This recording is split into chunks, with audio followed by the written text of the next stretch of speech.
Hello, I'm Eugene, and today I'm going to go do this challenge problem with those challenge buttons where Matthew, Thomas, Colin, Hannah line up in this area. They have those challenge buttons below, and then they press one of the buttons. Well, most of them, because one of them decides to press one of the neighbors and not the actual one that is in front of them.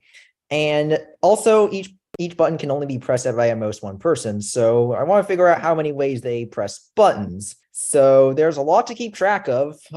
There's 4 different people, but figuring out who would have the button be pressed by the neighbor is going to be important because that person will have one less options or so. So I'm going to go consider the 4 or so. So I'm going to go start with Matthew. So Matthew has 5 ways to press a button, but without one of the buttons for Thomas.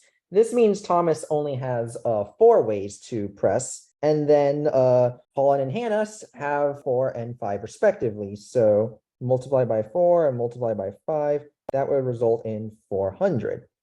As for Thomas, we are in a new area or so. Thomas could either do Matthew or Colin. That's the perks of being in the middle. So we need to consider both of them. So let's have Thomas pick one of Matthew's. So there are 4 of them. And then Matthew has 3. And then Colin and Hannah, again, 4 and then 5. But if Thomas decides to go for Colin, then Matthew, Thomas, and Hannah, we're going to have Matthew and Hannah. Matthew has 4, Hannah has 5, and Colin has 3. So writing that down, I could probably also note that this is just the original one, but times 2. So that is going to result in 480.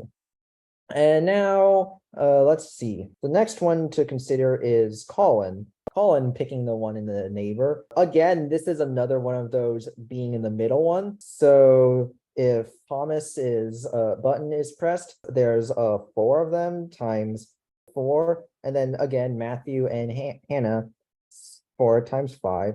But since Hannah's also has 5, I can just pull up times 2. And 10, 40, 160. And then this will result in 800. So let me check. So that's Colin. Actually, Colin has 5 of them. So there we go. It's 800. Sorry about that. And then finally, Hannah. Hannah is going to do 4 options from Colin. And then Colin has 3. And then 5 times 4. And that's 240. All right, we have all those different cases. There's no overlap because the person who presses from a different column is going to be different. So I just need to add them up. That's 1920 total cases, and for answer choice number D. This is Tim. Hope you're enjoying our videos. If so, you know what to do. Like, subscribe, turn on notifications, all that sort of thing. But what I'd really want to invite you to do is to send us an email at media@mathleague.org. Tell us which problems you'd like to see us cover next in our video series.